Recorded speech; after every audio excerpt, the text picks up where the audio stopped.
Tonight at 5, shake-up on Blake Street. The Rockies general manager is out just weeks after he traded away one of the best players in team history. Plus, Colorado Democrats abandoned their push for a public option for now. And our state gains more clout in the U.S. Capitol. And new video shows a day at the office for these Loveland police officers.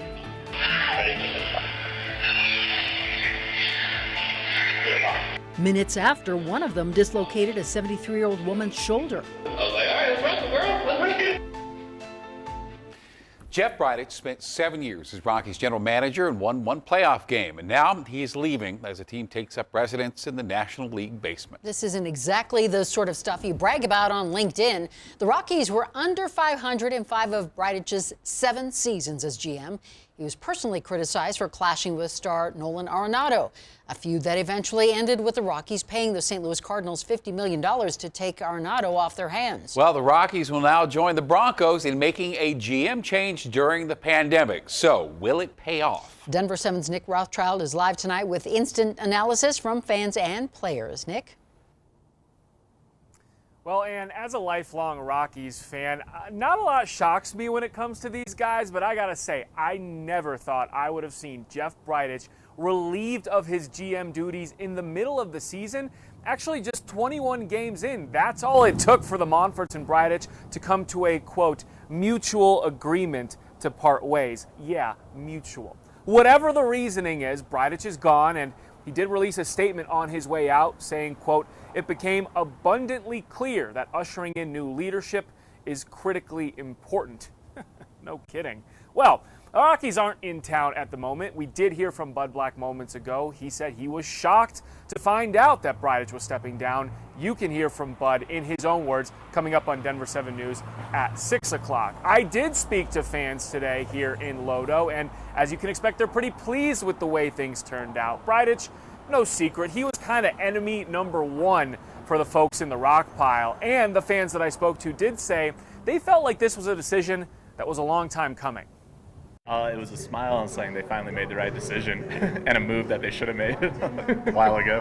Everybody's upset about the Arenado move, and that's kind of my joke of like, well, this is finally the right move that they made, yeah, organization-wise. At this point, you just sort of have to shrug and be like, yeah, I saw that coming, and hopefully whoever they bring in's got some sort of an idea. One thing to keep in mind with the Rockies is getting rid of Jeff Bridich is a lot like treating the symptoms of a disease. It'll make you feel better, but if you want to get healthy, you have to cure the disease. It's a disease I like to call Monfortitis. Reporting live outside Coors Field tonight, I'm Nick Rothschild for Denver7 Sports. All right, Nick, thanks very much. In Loveland tonight, new perspective on the arrest of 73-year-old Karen Garner. Her attorneys say she has dementia and her arm was broken by a Loveland police officer when they confronted her after she was accused of shoplifting. We first showed you video of her arrest 2 weeks ago. And today, Garner's attorneys released new video which shows the arresting officers filling out the paperwork and watching the body camera video while Garner just sat in a holding cell. Well, only once in this hour-long video does anybody mention Garner might have a fading mind. She mentioned. She told him. She's 73. Yeah, I'm a little worried that it's like senile stuff. Denver7's Liz Gilardi has the reaction from Garner's lawyer. Do you need to be arrested right now? No. Okay. Let's stop. Come on. Come on. I'm going home. An arrest captured on body camera. 73-year-old Karen Garner pushed to the ground 3 times. On the ground. Now you're seeing that video in a completely different way through the reaction of the officers that arrested her. Newly released video shows officers watching that body camera video. I love it. I hate it. At several points during this hour-long clip, they laugh. Yeah. My bad. Fist bump and joke about the incident. I was like, all right, let's wrestle, girl. Let's wrestle. A lawsuit filed against the Loveland Police Department alleged Garner had multiple injuries, including a dislocated shoulder and fractured arm.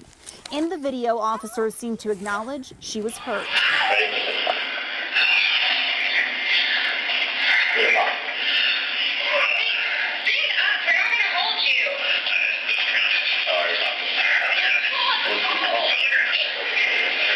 Garner's attorney says her client was in custody for several hours before she received any medical attention. What's going on at this police department for somebody to act like this? What's wrong with their culture? You have to see it to believe it, right? And when you do see it, you know, I'll tell you, I very much suspected this is what it was going on. Loveland police could not provide any further comment. When we interviewed the chief earlier this month, he said he just found out about the incident when the lawsuit was filed. He had not had that information of the serious bodily injury allegations until yesterday. He promised a thorough investigation. The district attorney and Fort Collins police are looking into it. Leave no stone unturned. It's very important to do that. Public trust and law enforcement have to go together. Anytime that fractures, that is a situation that is disappointing. A situation that started when Garner, who has dementia, tried walking out of a Walmart with $14 worth of merchandise. Liz Gilardi, Denver7.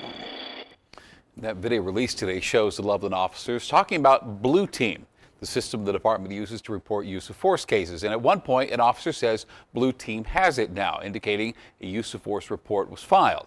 Loveland police told us last week the department officials were not aware of Garner's injuries until they got that lawsuit. We asked them to clarify. They declined to comment. Colorado will gain 1 seat in the U.S. House of Representatives as a result of the 2020 census. Texas will add 2 seats. Florida, Montana, North Carolina, and Oregon all gain a seat. California, Illinois, Michigan, New York, Ohio, Pennsylvania, and West Virginia, they will all lose 1 seat. Our population grew almost 15% between 2010 and 2020. And now the question is where this new district will go. Well, one popular proposal would split the 3rd congressional district in half, giving rural Colorado more of a voice. A counter proposal would add a district in the middle of the Front Range, where most of the population growth actually happened. Colorado's Independent Redistricting Commission has until December to decide how to divide the map.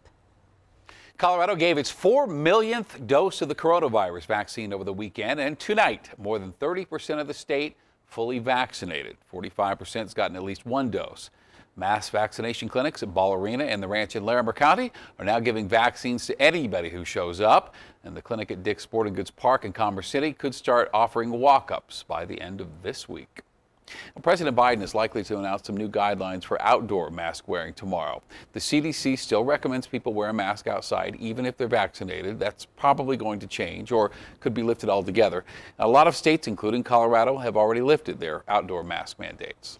Colorado's rebound will not include a government-run health care option, at least not in the short term. Today, the group of Democrats leading the push for a so-called Colorado option announced they were dramatically scaling back their plans. The new proposal does not include a public option. Instead, it includes a standardized plan at a set price, which insurers are required to offer.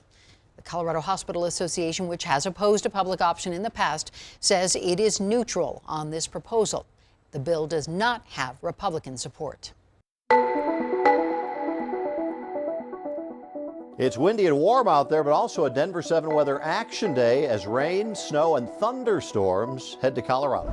Plus, people are taking their time getting back to work, and some Colorado business owners want them to hurry up. We're still having to turn away business because we can't be properly staffed. And deja vu in the Rocky Mountains. One skier survived a dramatic fall of nearly 2,000 feet.